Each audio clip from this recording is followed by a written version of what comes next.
The piece of paper felt like fire in my hands. My granddaughter Emma's messy writing said something I couldn't believe. Pretend you're sick.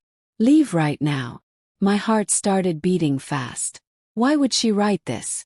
I looked at her across the dinner table. Her eyes were big and scared. She was trying to tell me something without using words. But before I tell you what happened next, please click the subscribe button for Granny's voice. Write in the comments where you are watching from. I love knowing how many people hear my stories.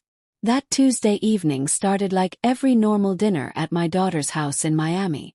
I visit my daughter Patricia every week for family dinner. She married Marcus 3 years ago. He seemed like a nice man who worked at a big computer company. He had lots of money and a beautiful house. Patricia seemed so happy after her first husband left. My granddaughter Emma was 10 years old. She was a quiet girl who loved reading books and drawing pictures. At first, Emma didn't talk much to Marcus. That's normal when kids get a new stepdad. But after a while they seemed okay together. Or that's what I thought was happening. That Tuesday morning everything felt normal. The sun was shining. Birds were singing outside. Patricia called me and asked me to come for dinner. She said Marcus wanted to celebrate something special about his work. She sounded excited on the phone. I was happy to come. I always love seeing my family. I spent the afternoon making my special apple pie. It's Emma's favorite dessert. I put on my blue dress and drove to their house. When I got there, the house looked perfect. There were fancy flowers on the table. Candles were burning. The table had the expensive plates they only use for special dinners. Patricia hugged me at the door. She was wearing makeup and a pretty dress. "Mom, I'm so glad you're here," she said with a big smile. Marcus appeared behind her. He was wearing a suit and tie. "Hello, Margaret," he said. His smile looked nice, but something about his eyes made me feel strange. Couldn't explain why. "Where's Emma?" I asked. "She's in her room doing homework," Patricia answered. "She'll come down for dinner soon." Marcus took my coat. "Please sit in the living room. Dinner will be ready in 20 minutes. Can I get you something to drink?" "Just water, please," I said. I sat on the couch. The house was very quiet. Too quiet. Marcus brought me a glass of water. His hands were shaking a little bit. "Are you okay?" I asked him. Yes, just excited about tonight," he said quickly. Then he walked away fast. Patricia was busy in the kitchen. I could hear pots and pans making noise. I looked around the living room. Everything looked perfect. Maybe too perfect. The pillows on the couch were arranged exactly right. The books on the shelf were organized by color. Even the magazines on the coffee table were stacked in a perfect pile. Something felt wrong, but I didn't know what. Emma came downstairs slowly. She was walking like she was scared of something. "Hi, Grandma," she said quietly. Her voice sounded sad. I opened my arms and she came to hug me. When she hugged me, she was shaking. "Are you cold, sweetie?" I asked her. She shook her head no. But she held on to me very tight. "Is everything okay?" I whispered in her ear. She pulled away and looked at the kitchen. Then she looked at me. Her eyes were full of fear. But before she could say anything, Marcus called from the dining room. "Dinner is ready. Everyone come to the table." Emma's whole body went stiff. We all walked to the dining room. The table was covered with so much food. There was chicken, potatoes, salad, bread, and vegetables. Marcus pulled out chairs for everyone. He was acting very nice. Patricia brought out a special bottle of wine. "This is for a celebration," Marcus announced. He stood up and raised his glass. "I got a huge promotion at work today. We're going to be very rich now." Patricia clapped her hands. "That's wonderful, honey." But I noticed Emma wasn't smiling. She was staring at her plate. Her hands were in her lap. Marcus poured wine for the adults and juice for Emma. As we started eating, Marcus kept talking and talking. He talked about his new job. He talked about buying a bigger house. He talked about expensive vacations. Patricia looked so happy listening to him. But I kept watching Emma. She wasn't eating. She was just moving food around on her plate with her fork. "Emma, eat your dinner," Patricia said. "I'm not very hungry," Emma whispered. "You need to eat something," Marcus said. His voice sounded friendly, but there was something mean underneath it. Emma picked up her fork and took one tiny bite. Then she put her fork down again. That's when I saw her reach into her pocket. Emma pulled out a small piece of paper. She had it hidden in her hand. She looked at Marcus. He was busy talking to Patricia. When he wasn't looking, Emma quickly slid the paper across the table to me. It landed right next to my plate. I looked at her with confused eyes. She gave me a look that said, "Read it now." Her face was so serious and scared. I picked up the paper and opened it under the table where nobody could see. The words were written in crayon. My heart almost stopped when I read them. "Pretend you're sick. Leave right now. Trust me, Grandma." My hands started shaking. What did this mean? Why would Emma write this? I looked at my granddaughter. She was staring at me with big, scared eyes. She gave a tiny nod of her head, like she was begging me to believe her. I didn't understand what was happening. But Emma never lied to me. Never. If she was this scared, something bad was happening. Marcus laughed loudly at something Patricia said. The sound made me jump. I put my hand on my forehead. "Are you all right, Mom?" Patricia asked, noticing my face. This was my chance. "I don't feel well," I said. My voice came out shaky, which made it sound real. "I feel dizzy." Patricia stood up quickly. "What's wrong? Should I get you some water?" Marcus was watching me carefully. His eyes were narrow. "I just felt fine a minute ago," he said slowly. "Margaret, you were perfectly okay when you arrived." I know, I said, trying to sound sick. "It just came on suddenly. My head is spinning." Emma was watching me. When Marcus looked away, she mouthed the word, "Go." I could see fear in her eyes. Real terrible fear. Something was very wrong. I had to trust her. "I think I need to go home and lie down," I said, starting to stand up. Marcus stood up too. "But we haven't even had dessert yet. And I wanted to tell you more about my promotion." His voice sounded angry now. "Maybe you should just rest here for a few minutes," Patricia suggested. She looked worried but also disappointed. "Can I come with you, Grandma?" Emma suddenly asked. She stood up from her chair. "I don't feel good either." Patricia frowned. "Emma, you were fine a second ago." "My stomach hurts," Emma said. She wrapped her arms around her belly. Marcus's face changed. His jaw got tight. His eyes got cold. "Both of you are sick. Right now. How strange." I felt scared by the way Marcus was looking at us. But I grabbed my purse from the chair. "I'm sorry, Patricia. I just need to go home. Emma can come help me, and I'll bring her back tomorrow." "This is ridiculous," Marcus said. His voice was loud now. "We planned this special dinner. You can't just leave." "Marcus," Patricia said quietly. She looked confused by his anger. I grabbed Emma's hand. It was cold and shaking. "I'm sorry. Thank you for dinner." I started walking toward the front door, pulling Emma with me. Marcus followed us. "Wait, you can't take Emma. She needs to stay here." His voice was hard and mean.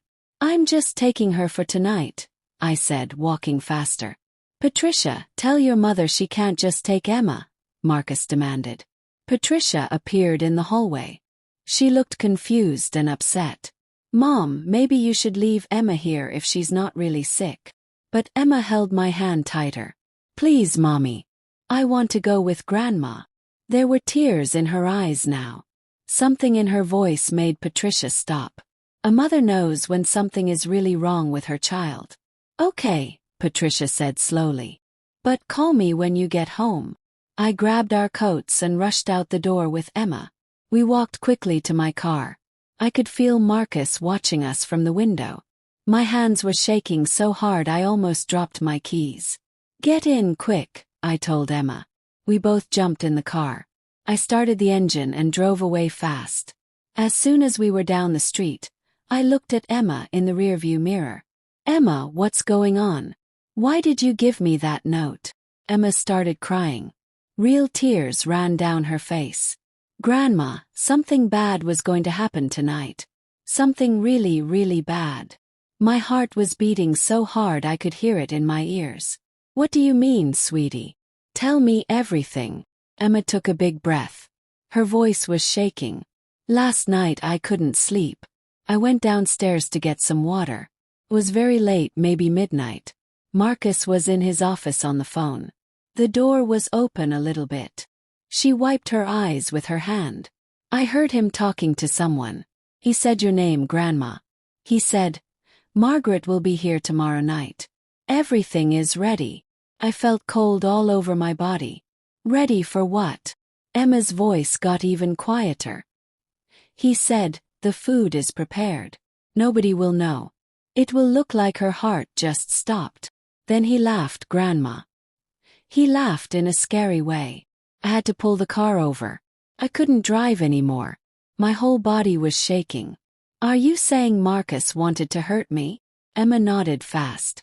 I got so scared. I didn't know what to do. I wanted to tell Mommy, but Marcus is always around. He watches everything. When you came tonight, I knew I had to warn you somehow. Tears were running down my face now. Oh, Emma. My brave, smart girl. There's more, Emma whispered. After he hung up, I heard him in the kitchen. I peeked around the corner. He was putting something into one of the dishes. A powder from a small bottle. Then he hid the bottle in his office desk. My stomach felt sick. Marcus had tried to poison me. He had planned it. But why? Why would he want to hurt me? Emma shook her head. I don't know, Grandma. But I heard him say something about money and insurance. He said after you were gone, everything would work perfectly. Insurance. Money. The words spun in my head. Then I remembered something. 2 months ago, Patricia told me she and Marcus had set up new life insurance papers.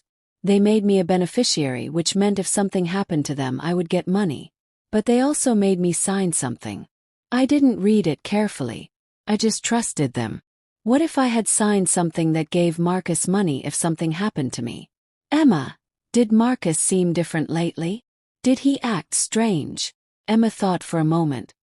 He's been really angry a lot. He yells at Mommy when he thinks I can't hear. Last week I heard them fighting about money.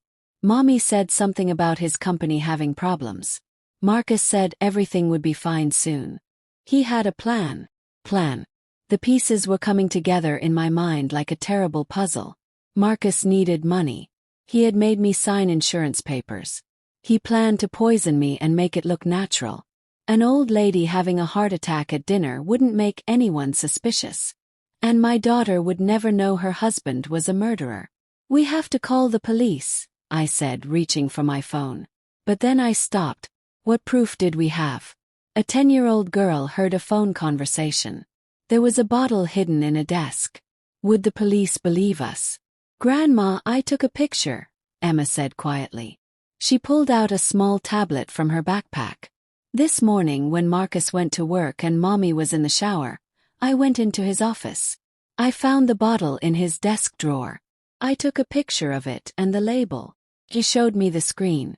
There was a photo of a small brown bottle. The label said, thallium sulfate. Danger, poison. My blood went cold. I had read about thallium poisoning before. It's a poison that causes symptoms like a heart attack. Emma, you are so brave and so smart, I said, hugging her tight. You saved my life tonight. But we weren't safe yet. Marcus knew we left. He knew we were suspicious. What would he do now? My phone started ringing. It was Patricia. Mom, where are you? Marcus is very upset. He says you embarrassed him by leaving like that. Patricia, honey, I need you to listen to me carefully, I said. Don't eat any of the food from tonight. Don't eat anything Marcus prepared. What? Mom, what are you talking about? Just trust me. Please. Throw away all the food from dinner. You're scaring me, Patricia said. I could hear Marcus's voice in the background asking who she was talking to. Patricia, get out of the house right now, I said urgently. Come to my apartment. Right now. Don't tell Marcus where you're going. Mom, you're not making sense. Are you okay? Is this about your dizzy spell? Marcus's voice got louder in the background. Who is she talking to? Give me the phone. Patricia, please just trust me like you did when you were little. Remember when I told you not to go to that party in high school? And you found out later something bad happened there. Trust me now like you trusted me then. Get out of that house. There was silence. Then Patricia's voice came back, quieter. Okay, Mom. Bae. I'm coming. The phone went dead. I started driving again, heading toward my apartment on the other side of town. Every few seconds, I checked the rearview mirror to make sure nobody was following us. Is Mommy going to be okay? Emma asked in a small voice. Yes, sweetie. Your mommy is smart. She'll get out safely. 20 minutes later, we arrived at my apartment building. I parked in the underground garage and we rushed inside. My apartment felt safe. The door had 3 locks. I locked all of them. Emma sat on my couch, still looking scared. I made her some warm milk with honey, something I always did when she was little and scared. Then my phone rang again. It was Patricia. Mom, I'm outside your building. Can you buzz me in? I let her in and waited by my apartment door. When Patricia appeared, her face was white as paper. Her hands were shaking. Mom, what is going on? I brought her inside and locked the door again. Then I sat her down and Emma and I told her everything. We told her about the note, about what Emma heard on the phone, about the bottle of poison, about Marcus's plan. At first, Patricia didn't want to believe it. No, Marcus wouldn't. He loves me. He loves our family. But as Emma showed her the picture of the poison bottle, and as I explained about the insurance papers, Patricia's face changed. Oh my God, she whispered. Oh my God, he was going to kill my mother. She started crying hard. Emma hugged her. It's okay, Mommy. Grandma is safe now. Patricia looked at me with tears running down her face. I'm so sorry, Mom. I brought this monster into our lives. I trusted him. I let him near my daughter, near you. This isn't your fault, I told her firmly. Marcus fooled all of us. He's a liar and a bad man. But we're all safe now. That's what matters. We have to call the police, Patricia said, wiping her eyes. Yes, I agreed. But first let me call my friend Detective Rodriguez. I've known him for 20 years. He'll help us. I dialed his number. Even though it was late, he answered. Margaret, is everything okay? I explained everything to Detective Rodriguez. He listened without interrupting. Stay where you are, he said when I finished. Lock your doors. I'm sending officers to your location right now. And we're sending a team to Marcus's house to secure the evidence before he can destroy it. Thank you, Roberto, I said. You 3 are very lucky, he said. And Emma is a hero. That little girl saved your life. While we waited for the police, Patricia couldn't stop apologizing. I should have seen the signs. He was always so controlling about money. He didn't want me working anymore. He said I should stay home, but really he just wanted to control everything.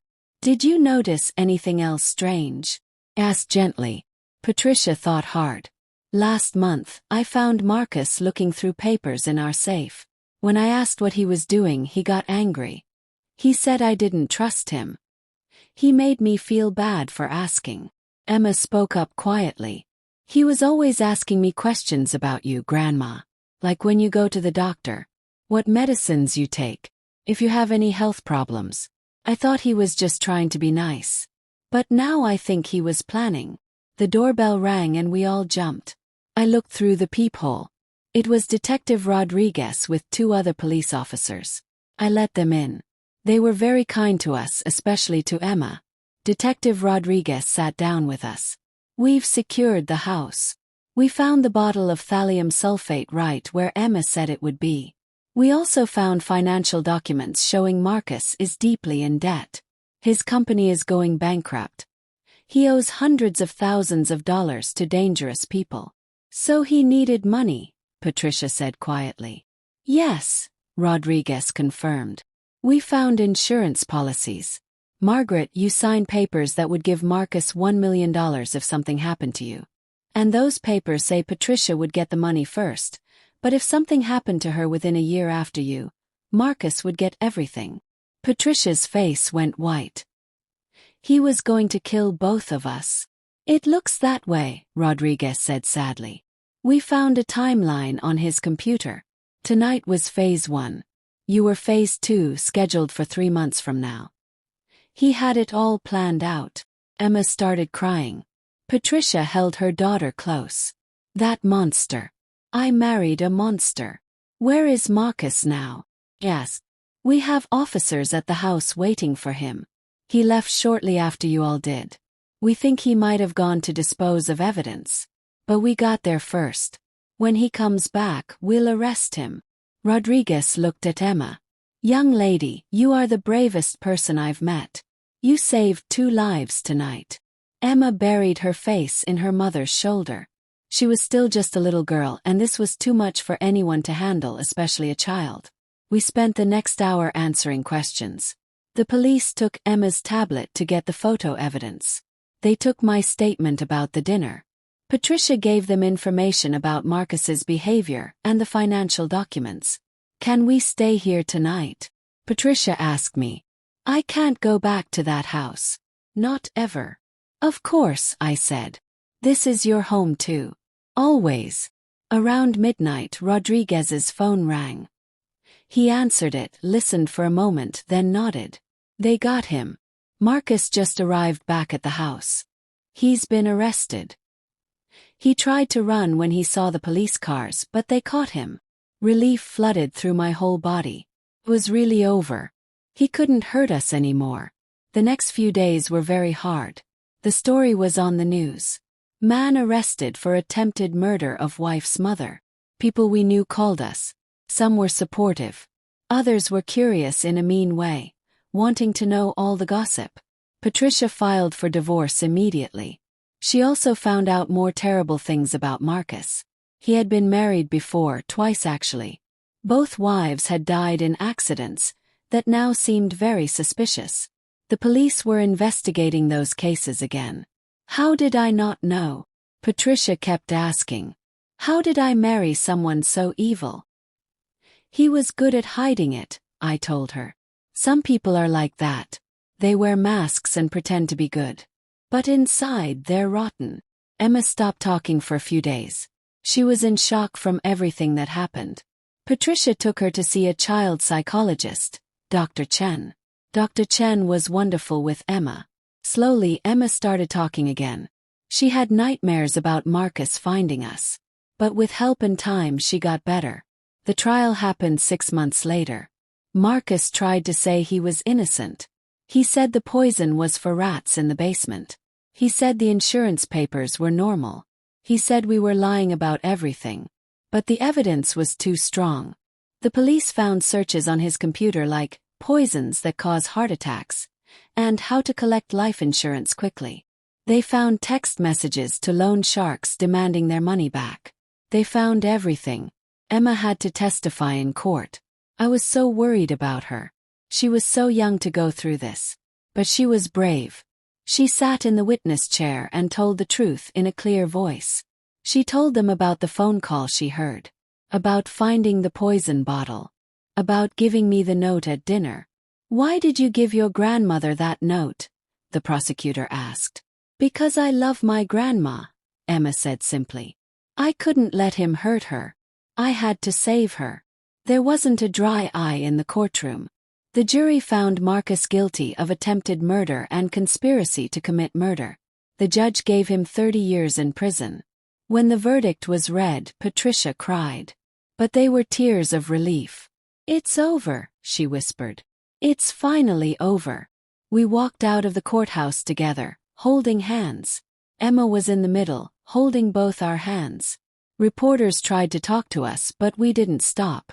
We just wanted to go home. That night I made Emma's favorite dinner. Spaghetti and meatballs with garlic bread. We ate at my small kitchen table, just the 3 of us. Felt safe. Felt like home. Grandma, Emma said, twirling spaghetti on her fork. I'm glad I wrote you that note. I'm glad too, sweetie, I said. You saved my life. You're my hero. What would have happened if I didn't write the note? She asked quietly. I exchanged a look with Patricia. Let's not think about that, Patricia said gently. You did write the note.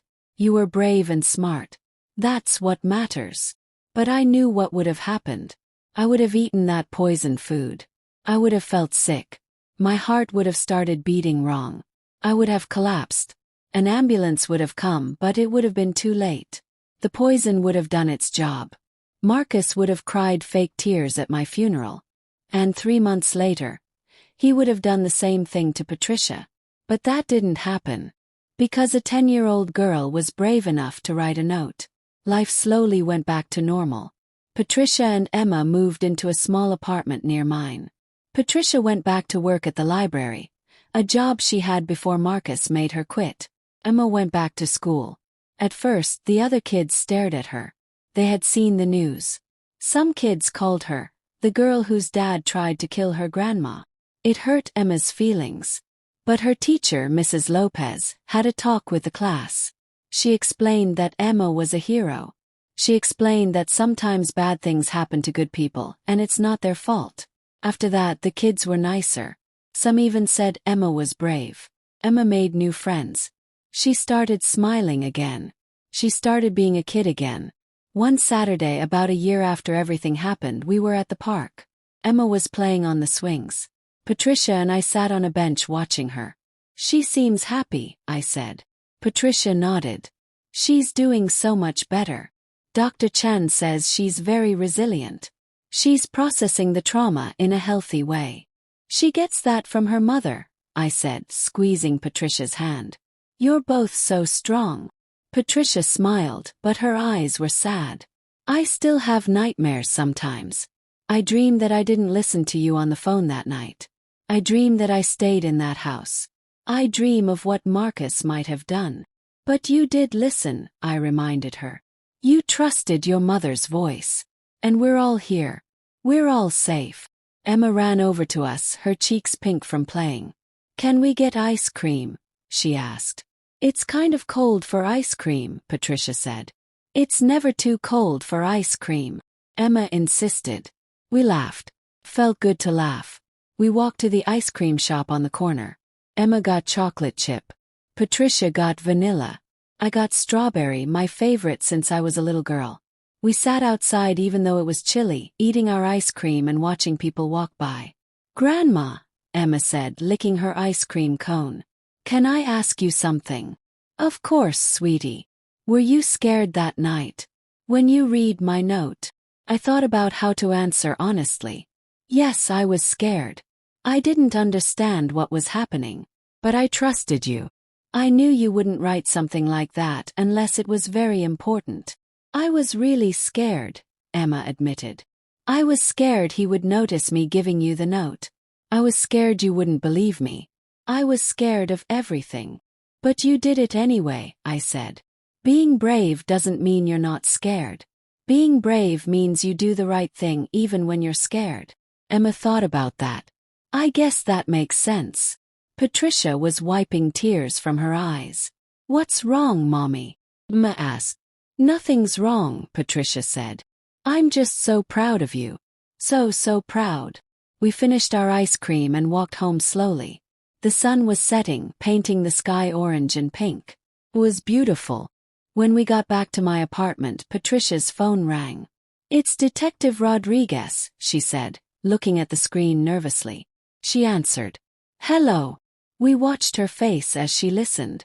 Her expression changed from worried to shocked to relieved. Thank you for letting us know, she finally said. She hung up. What is it? Yes. They found evidence about Marcus's other wives. He definitely killed them. He's been charged with 2 counts of murder. He's going to prison for the rest of his life. He'll never get out. Emma's eyes got wide. He killed other people. Patricia knelt down to Emma's level. Yes, sweetie. Marcus was a very bad man who hurt people. But he can't hurt anyone anymore. He's locked away forever. What about those other ladies? Emma asked. They didn't have anyone to give them a note to warn them. That thought made us all quiet. Those women didn't have an Emma. They didn't have someone watching carefully enough to notice the danger. They didn't have someone brave enough to act. That's why we're going to remember them, I said. We're going to make sure people know about them. And we're going to help other people who might be in danger. How can we do that? Emma asked. Patricia looked at me. What are you thinking, Mom? I'm thinking we should share our story, I said. We should tell people what happened. Maybe it will help someone else. Maybe someone will see the warning signs we missed. Maybe it will save another life. And that's what we did. Patricia wrote an article about what happened. She used fake names to protect Emma's privacy, but she told the whole story. The article explained the warning signs of a dangerous person. How they isolate you from family and friends. How they control money. How they get angry when questioned. How they seem too perfect at first. The article went viral. Thousands of people read it. Many people wrote to us.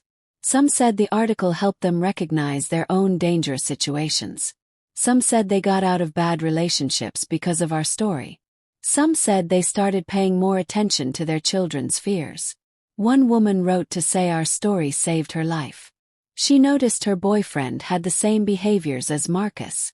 She found poison in his apartment. She went to the police. He was arrested before he could hurt her. We helped her, Emma said when we read that letter. Our story helped save someone. Yes, it did, I said, hugging her. You're still saving people, Emma. You're still a hero. Dr. Chan asked if Emma wanted to talk to other children who had been through trauma. First Emma was nervous, but then she said yes. She met with a group of kids who had survived scary situations. She told them her story. She told them it's okay to be scared. She told them it's important to trust your feelings. She told them they were brave. The other kids listened carefully. Some cried. Some asked questions. One little boy who had been quiet the whole time finally spoke up. I'm scared of my mom's boyfriend, he said. He yells a lot. Sometimes he breaks things. I don't know what to do. Emma took his hand. Tell a teacher. Tell a police officer.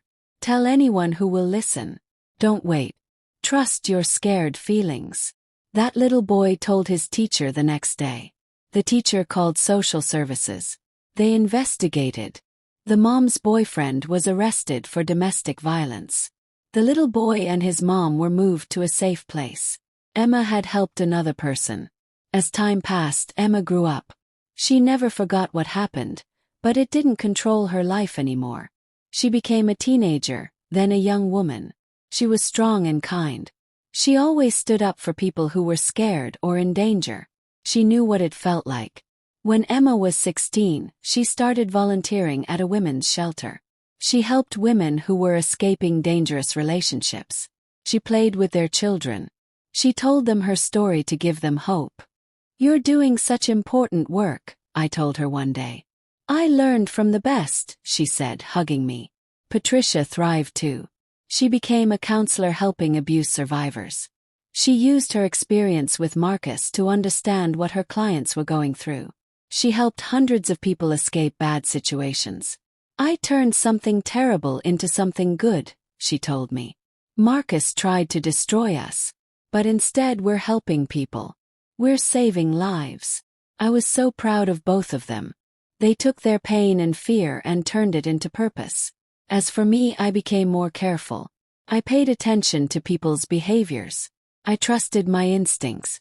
I spoke up when something felt wrong. One day I was at the grocery store. I saw a man yelling at a woman in the parking lot. She looked scared. He was blocking her from getting in her car. Other people walked by, pretending not to see. But I remembered Patricia's scared face. I remembered Emma's fear. I walked over and said loudly, "Excuse me, do you need help, ma'am?" The man turned to me angry. "Mind your own business, old lady." "I think this is my business," I said firmly. Pulled out my phone. "Should I call the police?" The woman looked at me with grateful eyes. Yes, please, she whispered. The man swore and walked away quickly. He didn't want police involved. The woman started crying. Thank you. I've been trying to leave him for months. He follows me everywhere. I'm so scared. I took her to a safe place. I gave her Patricia's phone number. I told her about the shelter where Emma volunteered. You're not alone, I told her. There are people who will help you. She hugged me tight. You saved my life today. No, I said. You saved your own life by asking for help. I just happened to be there. But I knew the truth. If Emma hadn't taught me to be brave that night at dinner, I might have walked past that woman in the parking lot like everyone else. Emma's courage had changed me forever. Years went by. Emma graduated from high school with honors. She decided to study psychology in college. She wanted to help children who had experienced trauma.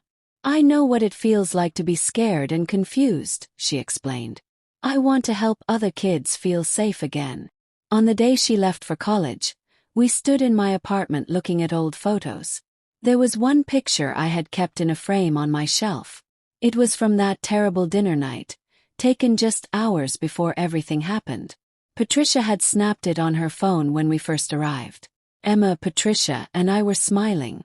We looked so happy. We had no idea what was about to happen. Do you ever wish that night never happened? Emma asked, looking at the photo. I thought carefully before answering.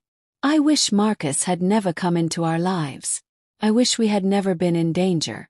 But I don't wish away your bravery. I don't wish away how strong we all became. I don't wish away all the people we've helped because of what we learned. Emma nodded slowly. I understand. Something bad happened, but we made good things come from it. Exactly, I said. We didn't let Marcus win. We didn't let fear control us. We chose to be strong. We chose to help others. Patricia came in carrying boxes for Emma's dorm room. Are you two ready? We need to get on the road soon. We loaded up the car with Emma's belongings. As we drove to the college, I sat in the back seat watching Emma and Patricia talk and laugh. My heart was full of love and gratitude. When we arrived at the college, we helped Emma move into her dorm room. Her roommate seemed nice, a friendly girl named Sophie who loved books just like Emma. Take care of my granddaughter, I told Sophie with a smile.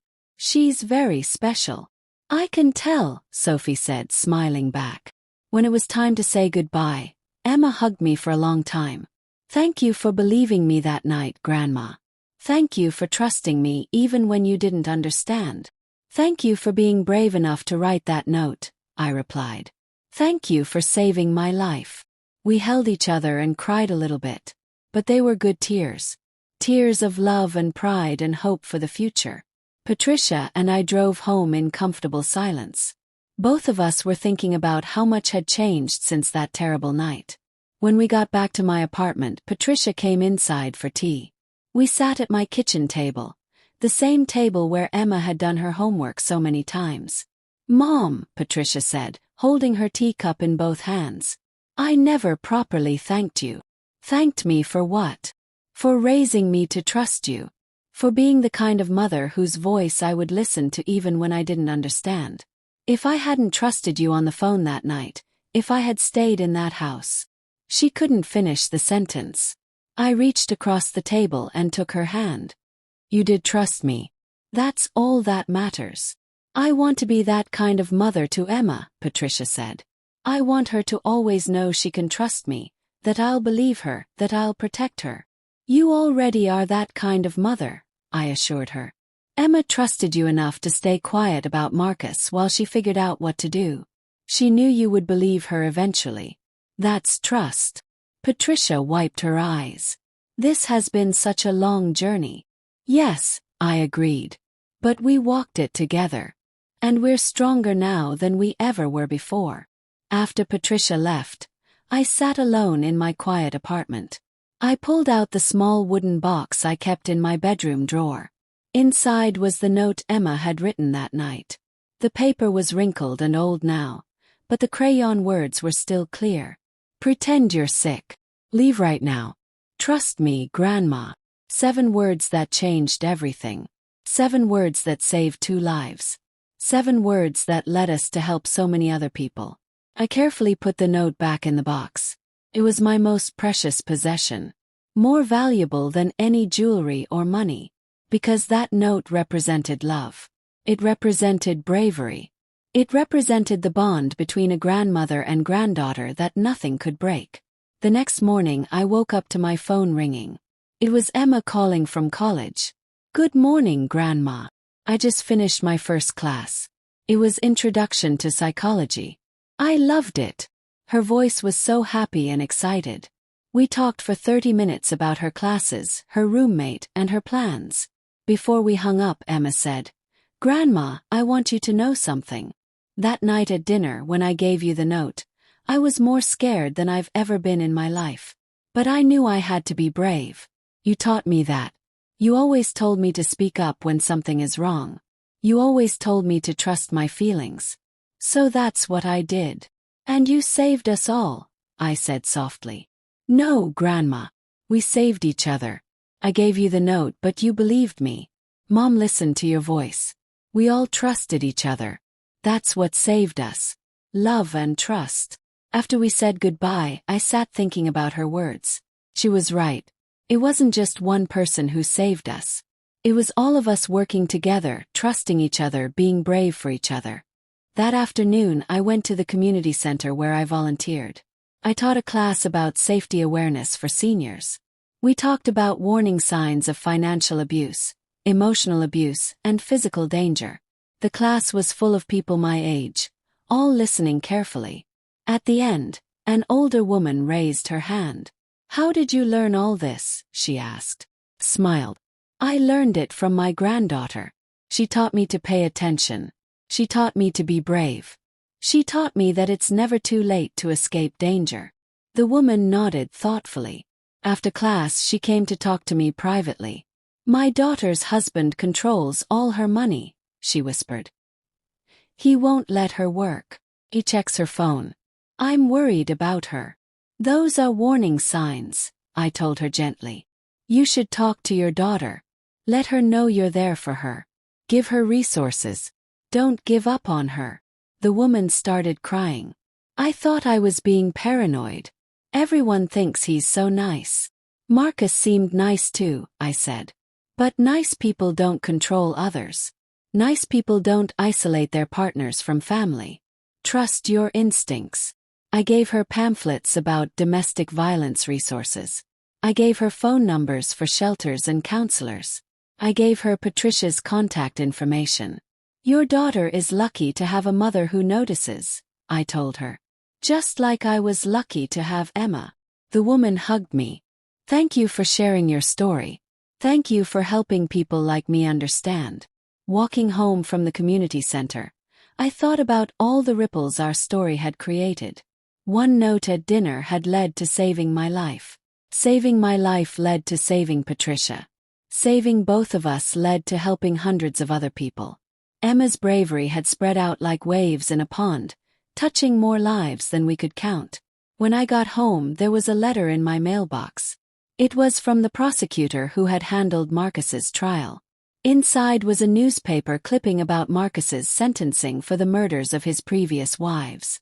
"Dear Margaret," the letter said, "I wanted you to know that justice was finally served for Marcus's other victims. Their families found peace knowing the truth. This wouldn't have been possible without Emma's courage and your family's willingness to testify. You helped solve 2 cold cases. You gave 2 families closure. Thank you." I sat down heavily on my couch, holding the letter. Those poor women. They had families who loved them. They had people who missed them. For years, those families wondered what really happened. Now they knew. Now they could properly grieve. Now they could rest knowing the man who hurt their loved ones was behind bars forever. I called Patricia to tell her about the letter. "We helped them," she said, her voice thick with emotion. "Those families finally have answers." "Yes," I agreed. Emma's note did more than save us. It brought justice for people who couldn't speak for themselves anymore. That evening, the 3 of us had a video call together. Emma was in her dorm room. Patricia was in her apartment. I was in mine. But we were together in the way that mattered. I got the weirdest compliment today, Emma said, laughing a little. My psychology professor was talking about moral courage. She used our story as an example. She didn't know I was in the class. She said, "A young girl named Emma saved her grandmother's life by trusting her instincts and taking action." Everyone in class started clapping. Then someone pointed at me and said, "That's her. That's Emma." I was so embarrassed. Patricia and I both smiled. "You should be proud, not embarrassed," Patricia said. "You are an example. You showed people what real courage looks like." "It's weird being known for the worst thing that ever happened to us," Emma admitted. "I want people to see me as just Emma, not as the girl who saved her grandma from murder." "I understand," I said gently. "But your story is part of who you are now. Doesn't define you, but it did shape you. You can be both things. You can be just Emma and also be the girl who was incredibly brave." Emma thought about that. "I guess you're right. I just don't want people to think I'm special or different. I only did what anyone would do." "But that's not true," Patricia said. "Most people wouldn't do what you did. Most people would be too scared. Most people would convince themselves they misheard or misunderstood. You trusted yourself. You took action. That is special." We talked for another hour about normal things. Emma's classes, Patricia's new client, my garden that was growing tomatoes. Felt good to be normal. To be a family talking about everyday life. Before we ended the call, I said, "I love you both so much. I'm so grateful for every day we have together." "We love you too, Mom," Patricia said. "Love you, Grandma," Emma added. "And Grandma. I'm really glad you trusted me that night. I'm really glad you pretended to be sick and left." "Me too, sweetheart," I said. "Me too." After the call ended, I made myself dinner. Just simple soup and bread. As I ate alone at my small table, I thought about how different my life might have been if Emma hadn't written that note. I thought about Marcus's plan. I thought about how close we came to tragedy. But I also thought about how we survived. How we thrived. How we turned our nightmare into a mission to help others. The phone rang again. This time it was Detective Rodriguez. "Hello, Margaret. I hope I'm not calling too late." "Not at all, Roberto. What can I do for you?" "I wanted to tell you something. We've been tracking Marcus's patterns. We found evidence that he was researching other potential victims. Women who had recently inherited money or had large insurance policies. He had a whole list." My blood ran cold. "He was planning to do this to other people." "Yes. But because he's in prison now, those women are safe. He can't hurt anyone ever again. And it's all because Emma noticed something was wrong. 'Cause you believed her. 'Cause Patricia got out of that house. You three stopped a serial killer." Had to sit down. My legs felt weak. "I never thought about it that way." "Well, you should," Rodriguez said firmly. "Your family saved at least a dozen lives, maybe more. The women on his list, their children, their families. All safe because of you." After we hung up, I went to my bedroom and looked at the photos on my dresser. There was one of Emma as a baby, chubby and smiling. One of Patricia on her wedding day to her first husband, young and hopeful. One of my late husband, Emma's grandfather, who had passed away 10 years ago. I wished he could have met Emma. I wished he could have seen how brave his granddaughter became. "We're okay," I whispered to his photo. "Your girls are safe and strong. You would be so proud." That night, I had the best sleep I'd had in years. No nightmares about Marcus. No fear. Just peaceful rest knowing my family was safe. The next few months passed peacefully. Emma excelled in college. Patricia's counseling practice grew as more people sought her help. I continued teaching my safety classes and volunteering. Then one day I got an unexpected phone call. "Is this Margaret?" a woman's voice asked. "Yes, who is this?" "My name is Catherine. I'm writing a book about people who escaped dangerous situations. I'd like to interview you and your family about what happened with Marcus." I hesitated. We had told our story before, but a whole book. Let me think about it and talk to my daughter and granddaughter, I said. That evening we had another family video call to discuss it. I don't know if I want our story in a book, Emma said uncertainly. It feels like making entertainment out of something terrible. Patricia agreed. I understand the concern. But think about how many articles and interviews have helped people. A book could reach even more people who need to hear it. What do you think, Grandma? Emma asked. I thought carefully before answering. I think we should ask ourselves one question. Will this book help people? If the answer is yes, then maybe we should do it. Even if it's uncomfortable. We talked for a long time about the pros and cons. Finally, we decided to meet with Catherine to hear her vision for the book. Catherine came to my apartment the following week. She was a kind woman in her 40s who had survived abuse herself. I'm not writing this book to be dramatic, she explained. I want to create a resource that helps people recognize danger and find courage. Your story shows both of those things perfectly. How would it work? Patricia asked. I would interview each of you separately about your experiences and memories. Then I'd weave them together into a narrative. I'd also include resources at the end. Helpline numbers, warning signs to watch for, steps to take if someone is in danger. Emma leaned forward. Would you use our real names? Only if you want to. We can use pseudonyms to protect your privacy. We agreed to do it. Over the next several months, Catherine interviewed us many times. She was respectful and gentle with difficult topics. She never pushed us to share more than we were comfortable sharing. When the book was finally published a year later, it was called The Note: How One Girl's Courage Stopped a Killer. The cover showed a piece of paper with words on it, reminding me of Emma's original note. The book launched at a local bookstore. Emma came home from college for the event. We were all nervous. What if nobody came? What if people judged us?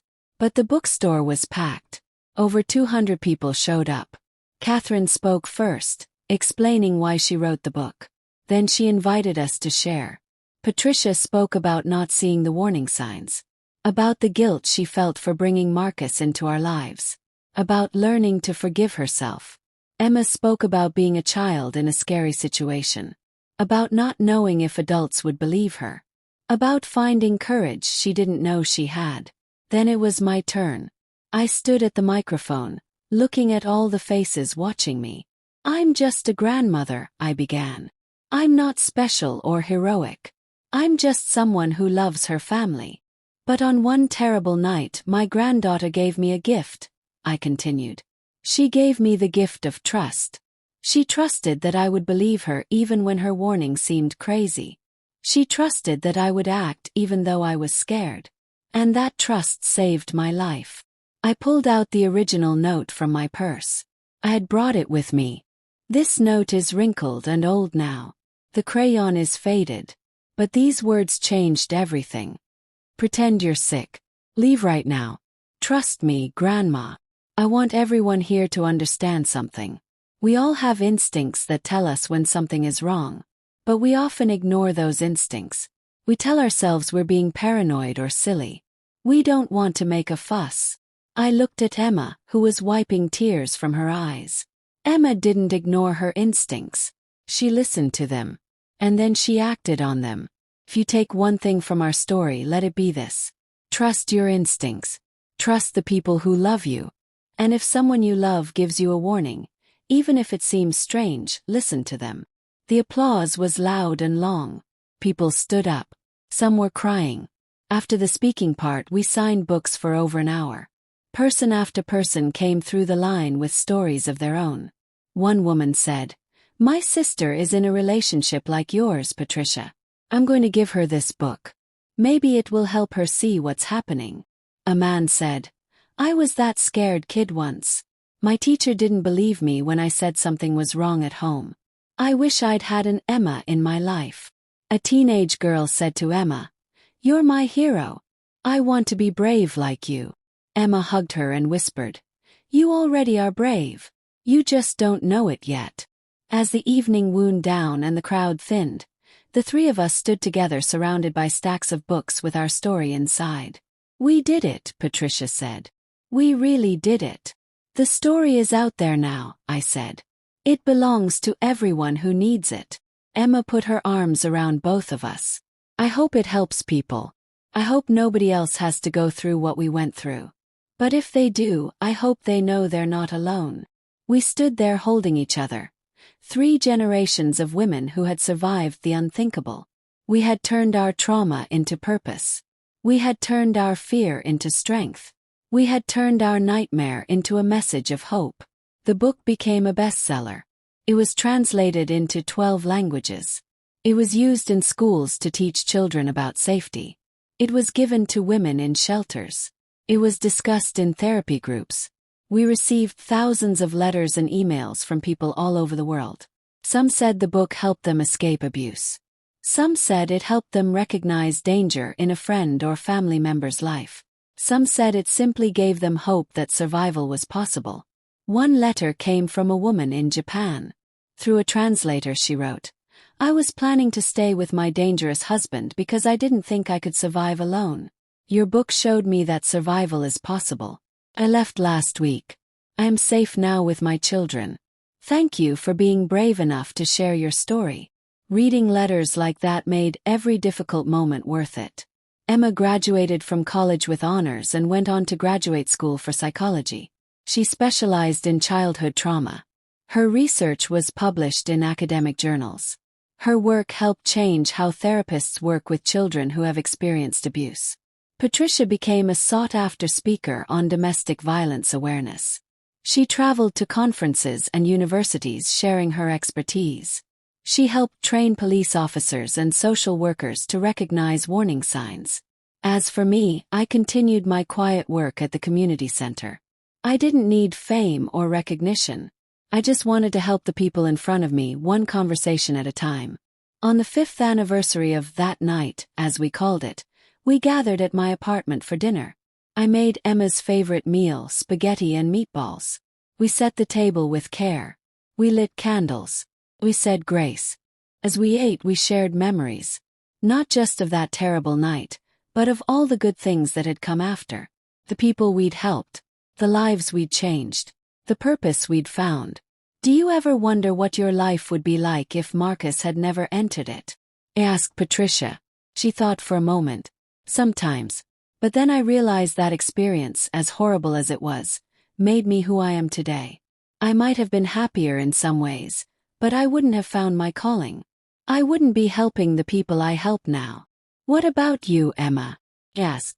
"Do you wish you could forget it all?" Emma shook her head. "No. It taught me that I'm stronger than I think. Taught me to trust myself. It taught me that one person really can make a difference." "And you, Mom?" Patricia asked me. "What did it teach you?" Smiled. "It taught me that love is the strongest force in the world. Emma loved me enough to be brave. You loved me enough to trust me. I loved both of you enough to keep fighting even when I was scared. Love saved us." We finished dinner and brought out a cake. Patricia had ordered it special. On top, written in frosting, was 5 years strong. We cut the cake and ate it while looking through old photos on Emma's phone. There were pictures from Emma's college graduation. Pictures from Patricia's speaking engagements. Pictures of the 3 of us at various book events and interviews. "We've come so far," Emma said softly. "Yes, we have," I agreed. "And we did it together." That night, after Patricia and Emma left, I stood on my apartment balcony looking at the stars. I thought about all the alternate versions of this story. The version where Emma didn't write the note. The version where I didn't believe her. The version where Patricia didn't listen to me on the phone. In those versions, I wasn't here. Patricia might not be here either. Emma would be traumatized in ways we couldn't imagine. But that wasn't our story. Our story was about courage and trust and survival. Our story was about turning pain into purpose. Our story was about saving not just ourselves but countless others. I pulled out my phone and sent a text to both Patricia and Emma. "I love you both more than words can say. Thank you for saving my life. Thank you for being my family. Thank you for being brave. Almost immediately, responses came back. From Patricia. We love you too, Mom. Thank you for believing in us. From Emma. Love you, Grandma. Thank you for trusting me that night. I went to bed that night feeling grateful.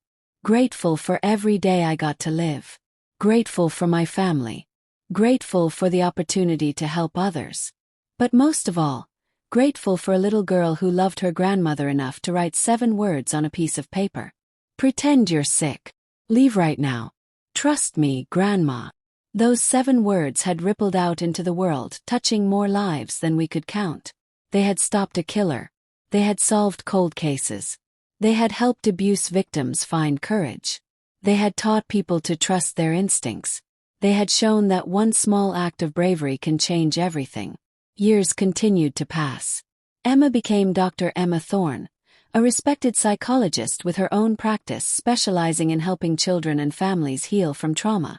She wrote her own book about childhood resilience, dedicated to me. To Grandma, who taught me that believing in someone can save their life. Patricia retired from active counseling but continued to train new counselors and advocate for stronger domestic violence laws. Several laws were passed because of her testimony and advocacy work. As for me, I lived to see my 80th birthday surrounded by the people I loved. At my birthday party, Emma stood up to make a toast. She was 30 years old now, confident and successful, but I could still see the scared 10-year-old girl she'd been that night. Grandma, she began, raising her glass. 20 years ago, I gave you a note at dinner. I was terrified. I didn't know if you would believe me. I didn't know if my words would be enough. But you trusted me. She paused, emotion thick in her voice. That trust saved your life. It saved Mom's life. Saved my life. But it did more than that. It taught me that we all have power to protect the people we love. It taught me that courage isn't about not being scared. It's about acting even when you are scared.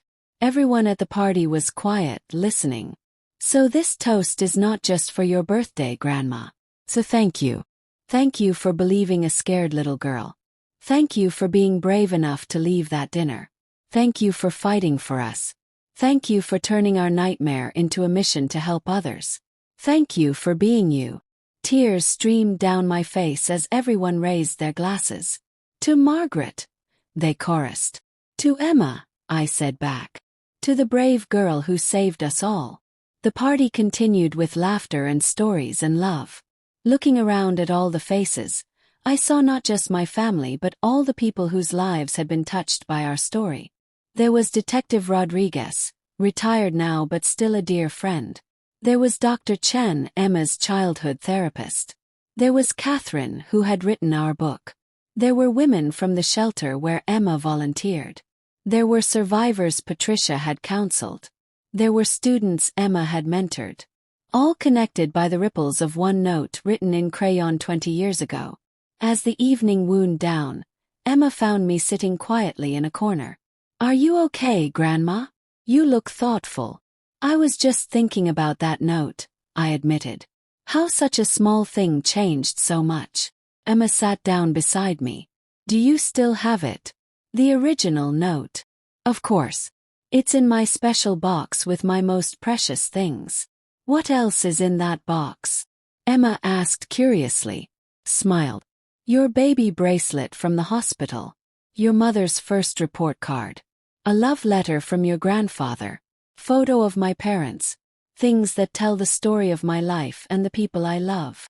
The note is part of that story now, Emma said. The most important part. No, I corrected gently. You are the most important part. The note was just paper and crayon. You were the courage behind it. You were the love. You were the bravery. Emma leaned her head on my shoulder like she used to do when she was little. I'm glad I wrote it, Grandma. I'm glad you're still here. Me too, sweetheart. Me too. We sat together in comfortable silence, watching the party continue around us. Family and friends laughing and celebrating life. After a while, Emma said, Grandma, can I tell you something I've never told anyone? Of course, honey. Always. Sometimes I have nightmares that you didn't believe me. That you ate that food. That I lost you. I wake up crying. I hugged her close. But that didn't happen. I did believe you. I'm right here. I know. But it scares me how close we came. What if you had thought I was playing a game? What if you had ignored the note? I couldn't ignore it, I said firmly. Because I knew you. I knew you wouldn't write something like that unless it was desperately important. That's what trust means, Emma. Knowing someone well enough to recognize when they're serious. Emma wiped her eyes. I want my future children to have that kind of trust with me. The kind we have. They will, I assured her. Because you know how important it is. You'll teach them to trust their instincts. You'll teach them to speak up. You'll teach them to be brave. Just like you were. The party ended late that night. As the last guests left, Patricia helped me clean up. That was a wonderful party, Mom, she said, washing dishes. Emma's toast made me cry. Me too, I admitted. I can't believe it's been 20 years. Patricia stopped washing and looked at me. Mom, I need to say something I don't say enough. Thank you for being the kind of mother whose voice I trusted that night. If I hadn't believed you on the phone, if I had stayed in that house, Marcus would have. Shoo, I interrupted. You did trust me. That's what matters. We saved each other, Patricia. All three of us. She hugged me tight. I love you, Mom. I love you too, sweetheart. After everyone left, I sat in my quiet apartment alone. I went to my bedroom and opened the wooden box where I kept my precious things. There on top was the note. The paper was yellow with age now. The crayon had faded to a pale purple. But the words were still readable. Pretend you're sick. Leave right now. Trust me, Grandma. I held the note carefully, remembering that night with perfect clarity. The fear in Emma's eyes. The confusion I felt. The decision to trust her even though I didn't understand. That decision had saved my life. But it had done more than that. It had started a chain reaction of courage and healing and purpose that touched thousands of lives. I carefully placed the note back in the box and closed it. Tomorrow was a new day. I had a safety class to teach at the community center. I had lunch plans with a friend. I had a normal, beautiful life because my granddaughter had been brave enough to write 7 words. As I lay in bed that night, I thought about all the children out there who might be scared right now. All the kids who see something wrong but don't know if they should speak up. All the children who wonder if adults will believe them. I hoped our story reached them. I hoped they learned from Emma that speaking up can save lives. That trusting your instincts is important. That one person really can make a difference. I hoped they learned that courage isn't about being big or strong. It's about doing what's right even when you're scared. Even when you're just a 10-year-old girl with a crayon and a piece of paper. That night, I dreamed about my late husband. In the dream, he was smiling and proud. You did good, Margaret, he said. You raised a wonderful daughter. And she raised a wonderful daughter. Our family is strong. They saved me, I told him in the dream. Emma and Patricia saved my life. He shook his head gently.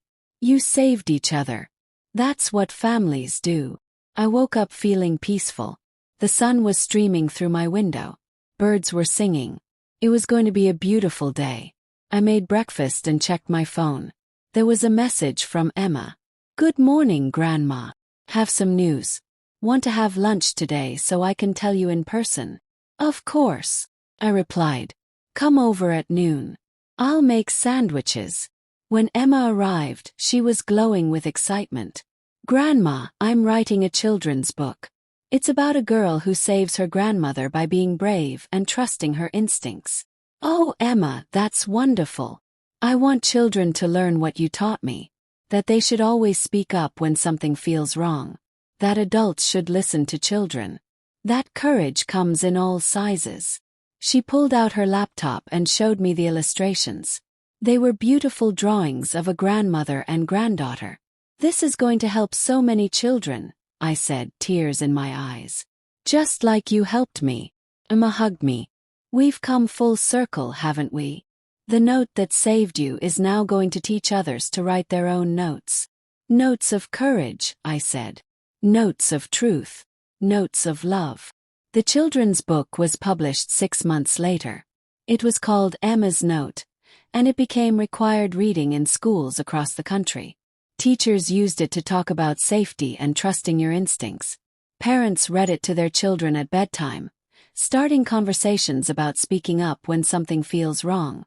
One day, I received a letter from a school in California. Dear Mrs. Margaret, we wanted you to know that Emma's Note saved a child in our school. A 7-year-old boy read the book and realized that his neighbor was hurting him. He told his teacher just like Emma in the book. The teacher called police. The neighbor was arrested. That little boy is safe now because your granddaughter wrote a note 20 years ago, and because you believed her. Thank you for sharing your story. I showed the letter to Patricia and Emma during our weekly dinner together. We cried happy tears knowing that our pain had prevented pain for others. I showed the letter to Patricia and Emma during our weekly dinner together. We cried happy tears knowing that our pain had prevented pain for others. That little boy has a whole life ahead of him now, Patricia said softly. A life he might not have had if Emma hadn't been brave 20 years ago. Emma was quiet for a moment, then said, I used to wonder why bad things happen to good people. Why did we have to go through something so terrible? But maybe this is why. Maybe our story was meant to protect others. I believe that, I agreed. Nothing happens by accident. We went through darkness so we could bring light to others.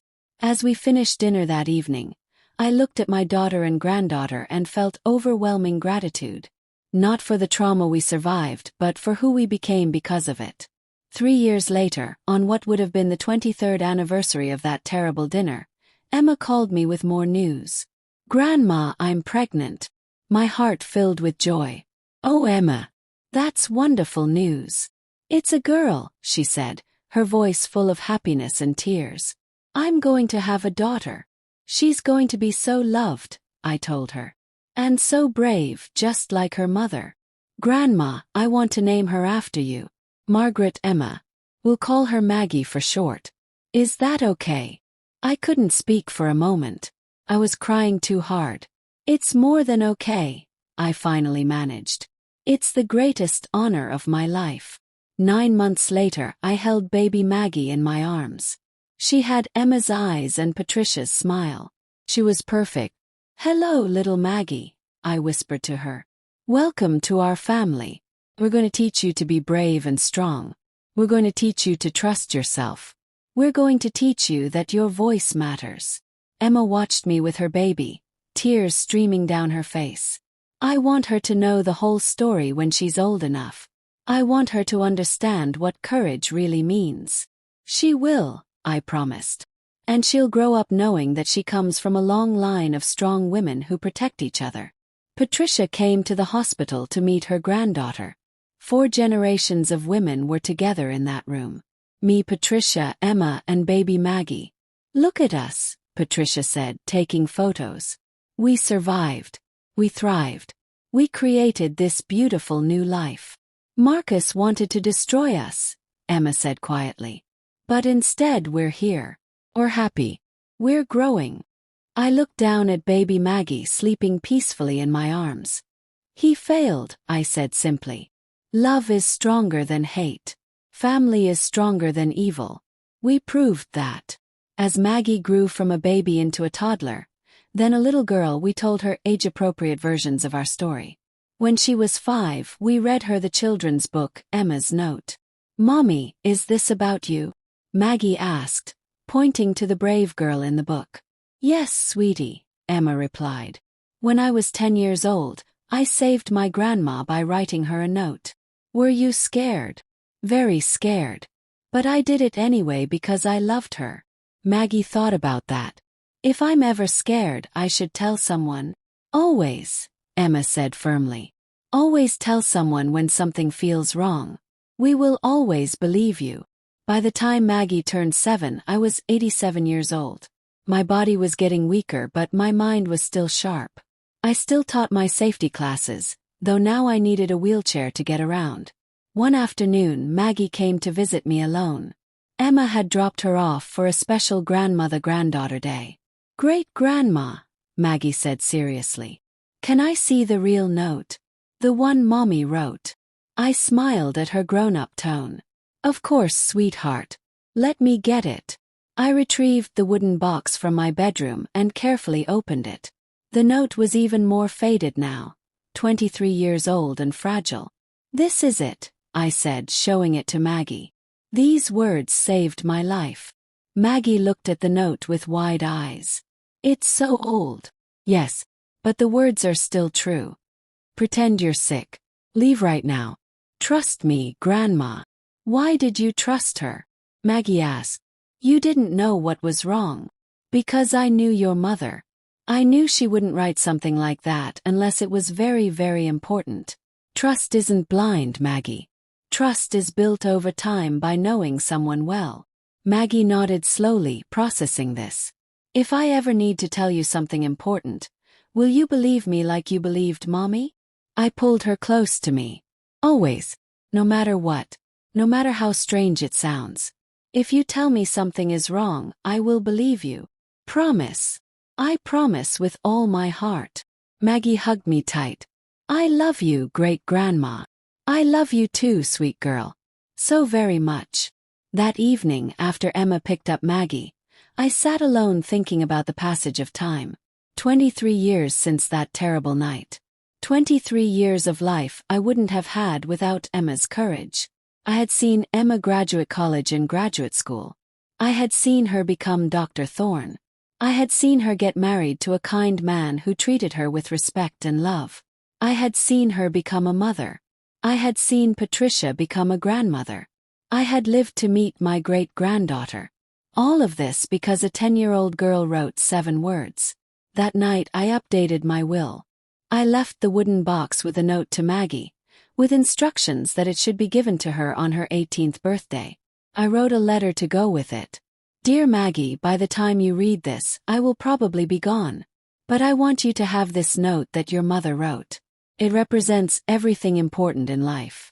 Courage, trust, love, family. Your mother saved my life with these words. But more than that, she taught me that we should always listen to the people we love, especially children. Children see things clearly. They notice what adults miss. They speak truth even when it's scary. As you grow up, I hope you'll be like your mother. Brave enough to speak up when something is wrong. Trusting enough to believe in the people you love. Strong enough to act even when you're afraid. But I also hope you'll be like me. Willing to listen. Ready to believe. Quick to act when someone you love gives you a warning. This note is old and fragile now, just like I am as I write this letter. But the message is timeless. Trust, believe, love. These 4 words can save lives. I love you, Maggie. I'm so proud to be your great-grandmother. Take care of this note. Share its story. Help others understand the power of courage and trust. With all my love, Great-Grandma Margaret. I sealed the letter and placed it in the box with a note. Then I called my lawyer to make sure everything was properly documented. 2 years later, I celebrated my 89th birthday surrounded by 4 generations of strong women. Me, Patricia, Emma, and Maggie. We took a photo together, 4 faces smiling at the camera. That photo would become one of my most treasured possessions. "Speech, Grandma," Patricia called out during the party. I stood up slowly, using my walker for support. "I'm going to be brief because I'm old and tired," I joked, making everyone laugh. "But I want to say this. 25 years ago, I almost died. A man I trusted wanted to kill me for money. But my granddaughter saved me. Emma, where are you, honey?" Emma came to stand beside me, putting her arm around my shoulders to support me. "This woman right here," I continued, "was just a child when she did the bravest thing I've ever seen. She trusted her instincts. She warned me.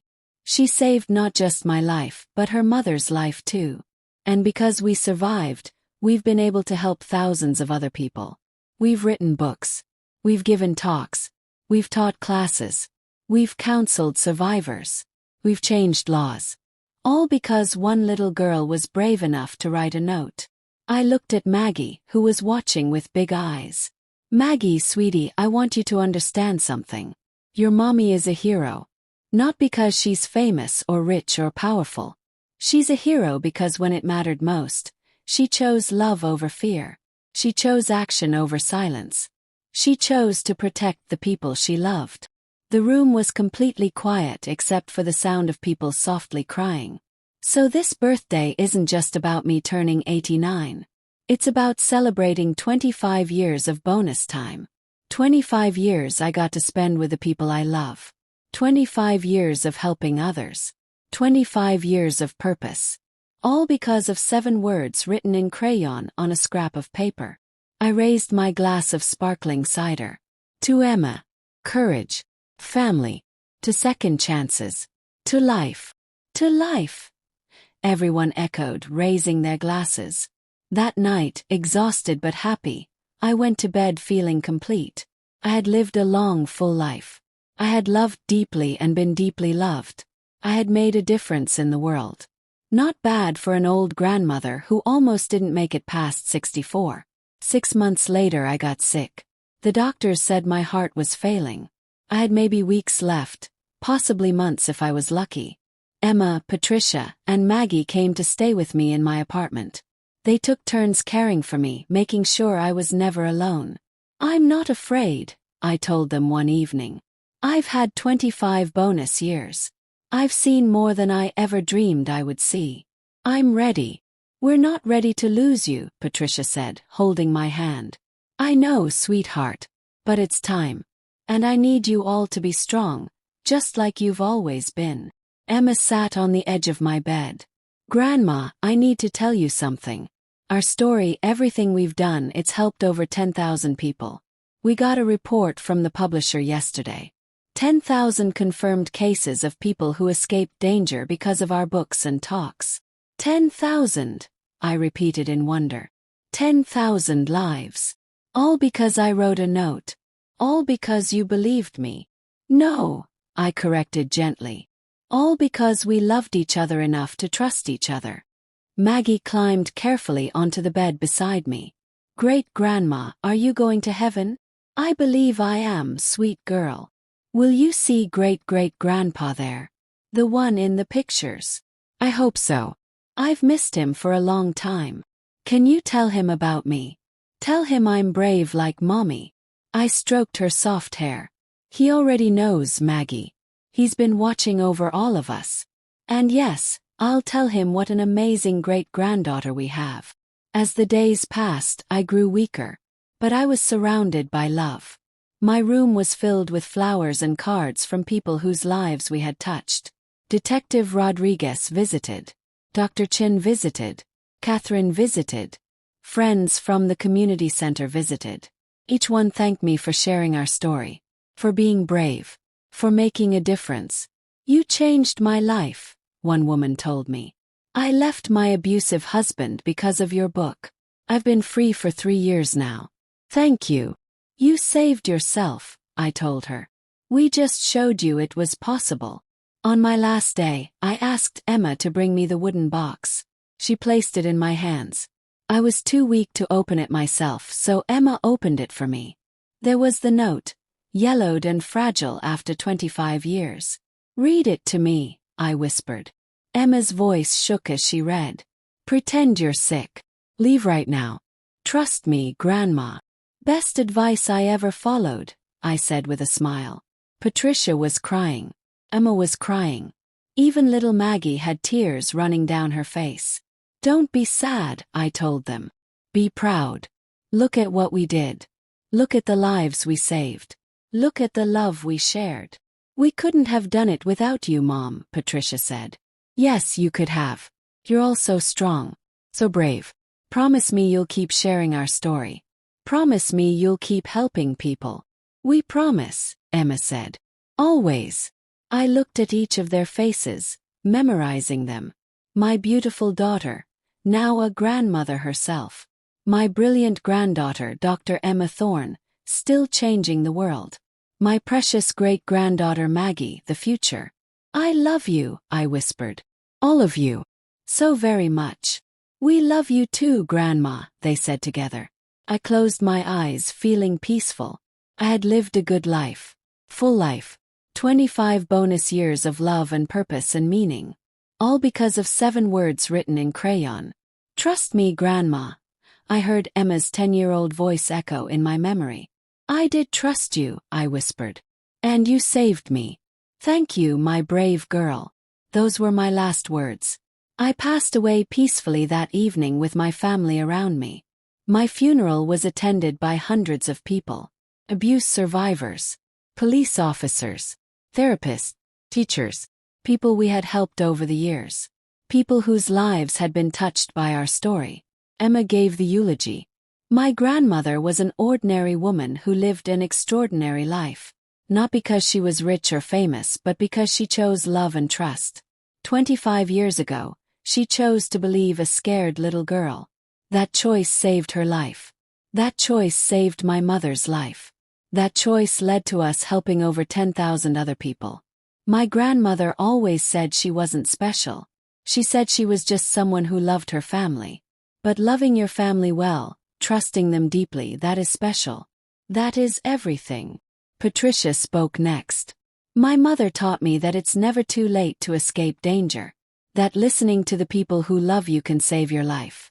That second chances are precious and should be used to help others. She took 25 bonus years and turned them into a mission. She helped so many people. But most importantly, she loved us fiercely and completely. That love is her greatest legacy. At the reception after the funeral, people shared stories about how our family had helped them. A woman who escaped abuse. A man who recognized danger in his sister's marriage. A child who spoke up about mistreatment. A teacher who learned to listen to students' concerns.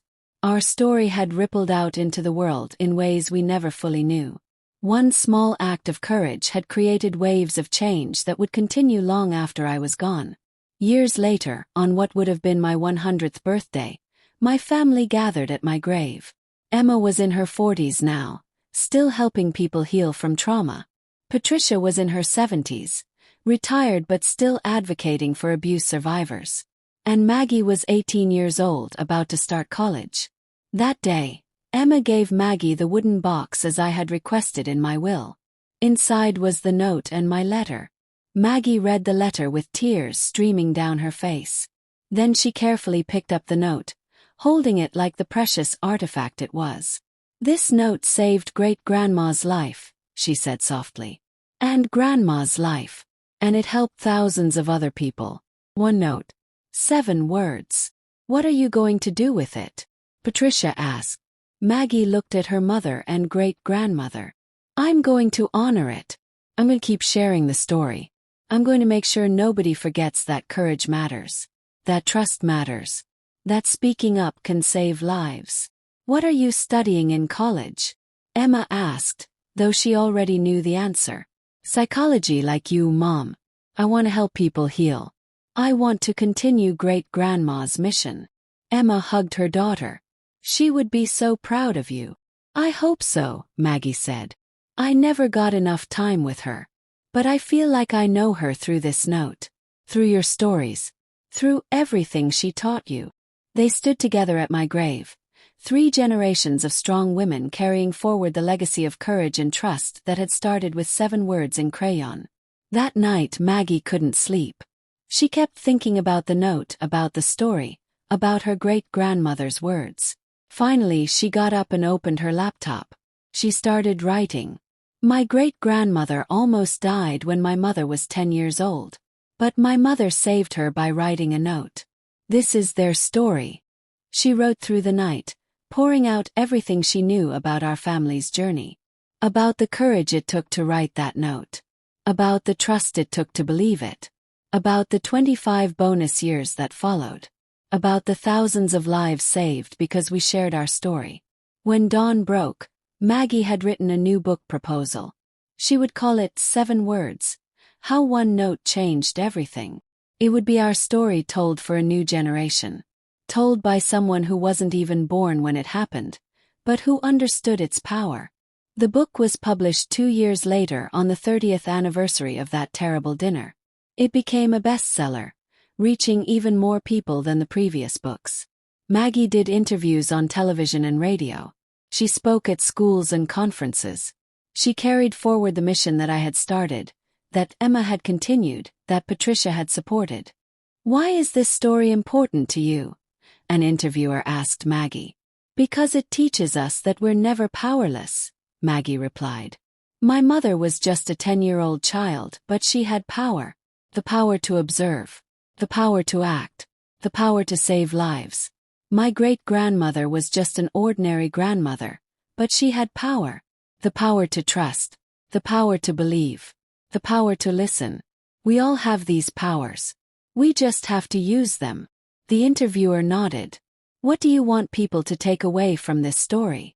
Maggie thought for a moment. "I want people to trust their instincts. I want them to believe the people they love, especially children. I want them to know that one small act of courage can change everything.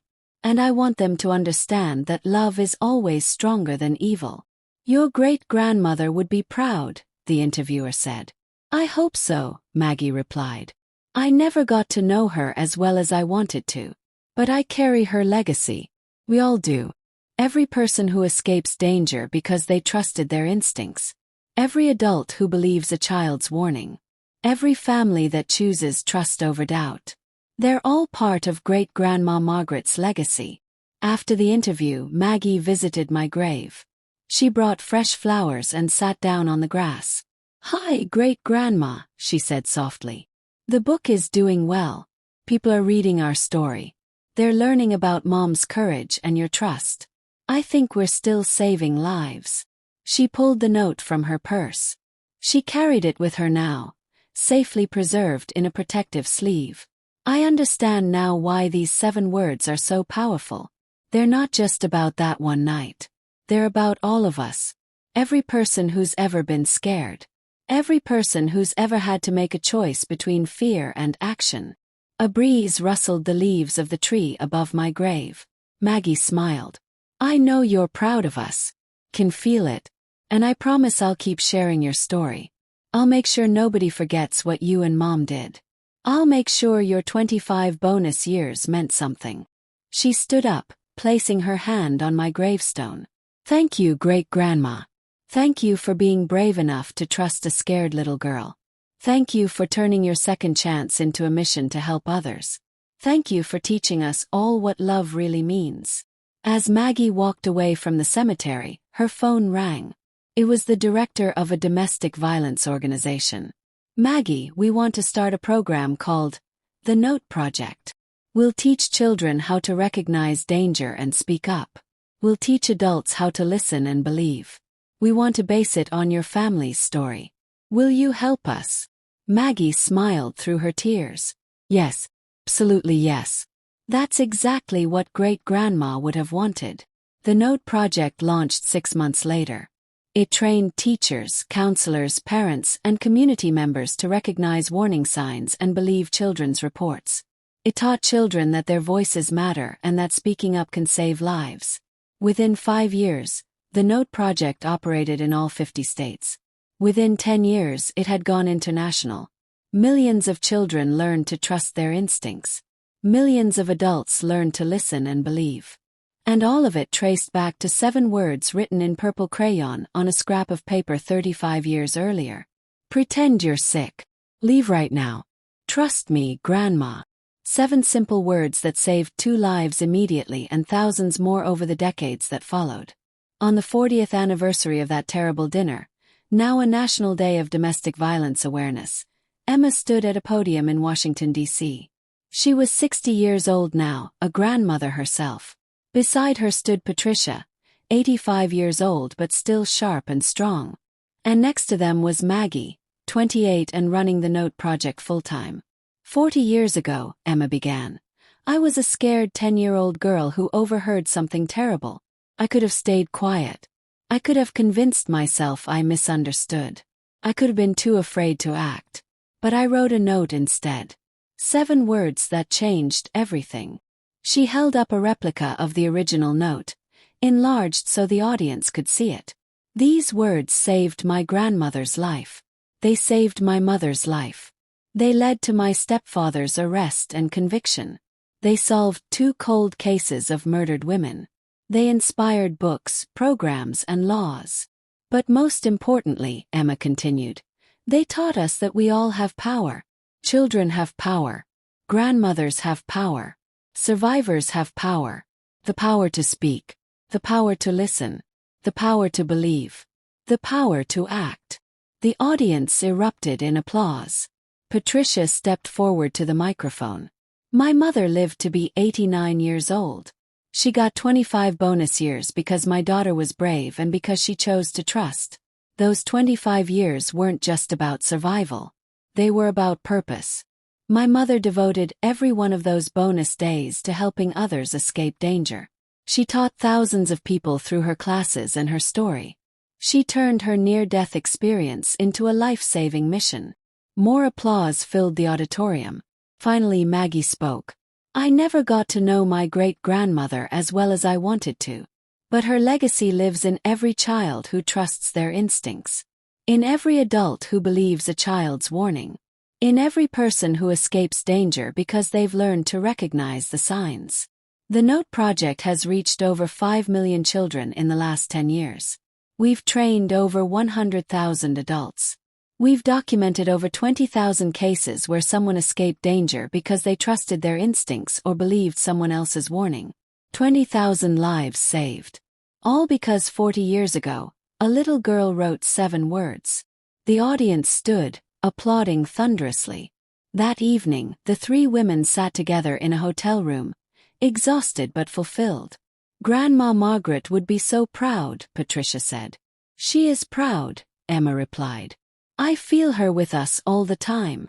Maggie pulled out the original note, still preserved in its protective sleeve. This little piece of paper changed the world. No, Emma corrected gently. The love behind the paper changed the world. The trust, courage, the choice to act instead of staying silent. They sat in comfortable silence. 3 generations thinking about the 4th generation that started it all. Thinking about me, the grandmother who chose to believe. As night fell over Washington, D.C., somewhere across the country, a child noticed something wrong. She saw her teacher being hurt by her husband in the school parking lot. The child remembered the Note Project presentation at her school. She remembered the story of Emma and Margaret. She went to another teacher and said, "Something's wrong. I need to tell you what I saw. Please believe me." The teacher listened. The teacher believed. The teacher called for help. Another life was saved. Another family was protected. Another ripple spread out from that original note written 40 years ago. And so it continues. The legacy of 7 words written in purple crayon. The legacy of a grandmother's trust. The legacy of a family that turned trauma into purpose. Pretend you're sick. Leave right now. Trust me, Grandma. These words echo through time, saving lives, inspiring courage, teaching trust. They remind us that we're never powerless. That children's voices matter. That trusting our instincts can save lives. That one small act of bravery can change everything. As I watch from wherever souls go after death, I see the ripples continuing. I see Maggie carrying forward the mission. I see Emma still helping people heal. I see Patricia still advocating for survivors. I see thousands of people I'll never know living lives they might not have had if Emma hadn't written that note. If I hadn't believed her. If Patricia hadn't trusted me.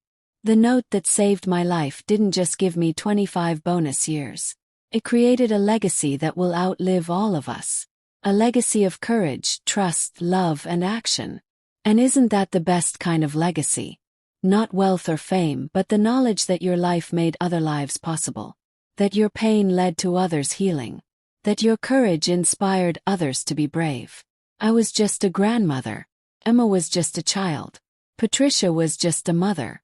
But together we proved that ordinary people can do extraordinary things when they choose love over fear, trust over doubt, and action over silence. So if you're reading this story or watching this video, remember our message. Trust your instincts. Believe the people who love you. Speak up when something's wrong. Listen when someone speaks up to you. You have more power than you think. Your voice matters. Your observations matter. Your courage matters. One note can change everything. 7 words can save lives. And love, always love, is stronger than evil. Thank you for listening to our story. Thank you for hearing our message.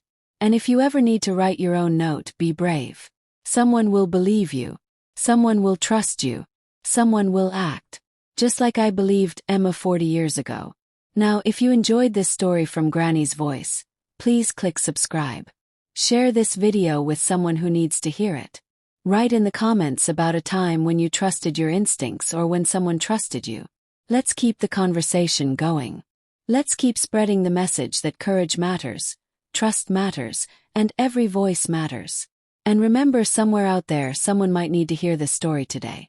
Someone might be scared right now. Someone might be trying to decide whether to speak up. Your share could save a life. Your comment could inspire someone. Your subscription helps this message reach more people. Thank you for being part of our community.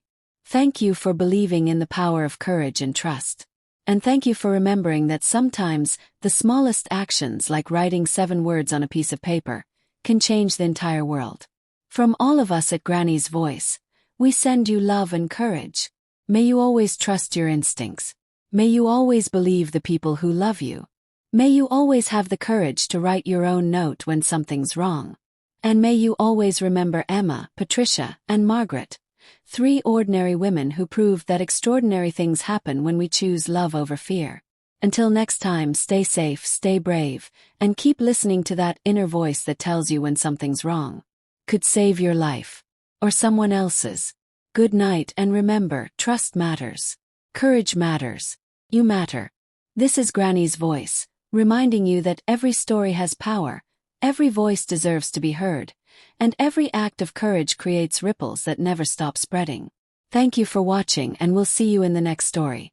But before you go, I want to leave you with one final thought. This story is fiction, but the message is real. Domestic violence happens. Financial abuse happens. People we trust sometimes betray us. But there is always hope. There is always a way out. If you or someone you love is in danger, speak up. Trust your instincts. Write your own note. Call a domestic violence hotline. Tell a teacher, a doctor, a police officer, anyone who will listen. Don't wait for the perfect moment. Don't convince yourself you're wrong. Don't stay silent out of fear. Emma was just 10 years old when she saved her grandmother's life. You can save a life too. Maybe your own. Maybe someone you love. Age doesn't matter. Size doesn't matter. What matters is courage.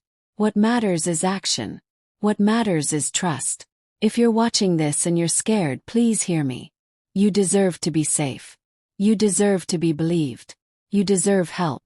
And if you're watching this and someone you love seems scared or controlled or isolated, please pay attention. Please ask questions. Please believe them when they tell you something's wrong. Don't dismiss their fears. Don't think it can't happen in your family. Can happen to anyone. Rich or poor. Educated or not. Young or old. Abuse doesn't discriminate. But neither does courage. So be brave. Be like Emma. Trust your instincts. Speak up. Write your note, whatever form that takes. Send the text. Make the call. Tell someone. Because somewhere, someone is counting on you. Maybe you're counting on you. And just like Margaret trusted Emma, and Patricia trusted Margaret, someone will trust you. Someone will believe you. Someone will help you. The story you just heard started with 7 words. Your story of escape or survival or courage can start with 7 words too. Something is wrong. Please help me. Now. Those 7 words can save your life. So please, if you need to say them, say them. Don't wait. Don't hesitate. Your life is worth saving. You are worth protecting. And to everyone watching who's already survived something terrible, who's already escaped, who's already found safety, thank you. Thank you for being brave. Thank you for surviving. Thank you for showing others that escape is possible. You are proof that courage works. You are proof that trust works. You are proof that speaking up saves lives. Share your story if you can. Help others who are still scared. Be the Emma for someone else. Be the Margaret who believes. Be the Patricia who trusts. Together we can stop the cycle of abuse. Together we can save lives. Together we can prove that love is stronger than evil, courage is stronger than fear, and truth is stronger than lies. Thank you again for watching Granny's Voice. Thank you for believing in our message.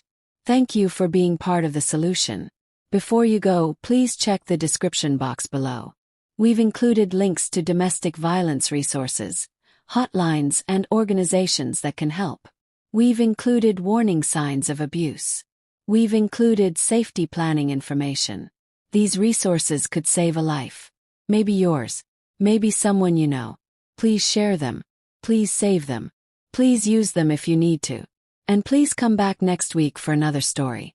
Another message of hope and courage. Another reminder that ordinary people can do extraordinary things. Until then, stay safe. Stay brave. Stay strong. And remember, you matter. Your voice matters. Your instincts matter. Trust them. Use them. They could save your life. This is Granny's Voice signing off. But our message continues. Through you. Through everyone who hears this story and decides to be brave. Through everyone who chooses trust over doubt. Through everyone who speaks up instead of staying silent. The note Emma wrote 40 years ago in our story is still saving lives. The note you write today could still be saving lives 40 years from now. So write it. Whatever form it takes. Text it. Say it. Email it. Call it. Just don't stay silent. Your 7 words, whatever they are, could change everything. Something is wrong. Please help me now. I'm scared. I need to leave. He's planning something. We're in danger. Please believe me. This is serious. Whatever your 7 words are, say them. Someone is listening. Someone will believe you. Someone will help. Just like Margaret believed Emma. Just like our story saved thousands. Your story can save thousands too. Starting with yourself. So be brave, dear viewer. Be as brave as Emma was. And trust like Margaret did. 'Cause that's how we change the world. One note at a time. One act of courage at a time. One life at a time. Thank you for listening. Thank you for caring. And thank you for being part of Granny's Voice. Until next time. Goodbye. And may you always have the courage to write your note when you need to. May someone always believe you when you do.